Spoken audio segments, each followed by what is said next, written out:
Hello, good morning. Tejas लाईफमध्ये खूप मनापासून स्वागत आहे. तुम्हालासुद्धा नागपंचमीच्या खूप साऱ्या शुभेच्छा. आणि तुमच्याकडे नागपंचमी कशी साजरी केली जाते मला कमेंट करून नक्की सांगा. कोल्हापूर साईडला तर नागपंचमी आदल्या दिवशीच सेलिब्रेट केली जाते. बिकॉज नागांची पूजा केली जाते आणि भावासाठी म्हणून त्या दिवशी उपवास केला जातो.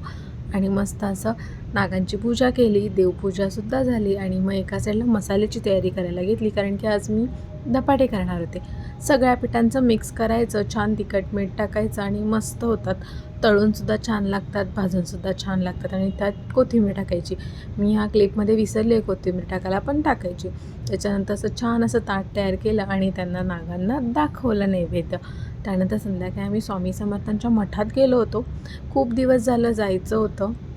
फायनली आज ऊन आणि पाऊस दोन्ही नव्हतं.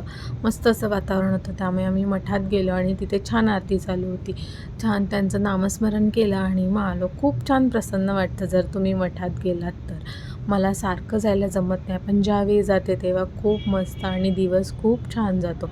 असा होता माझा आजचा दिवस. कसा वाटला मला नक्की कमेंट करून सांगा. आवडला असेल तर फॉलो करायला विसरू नका. बाय.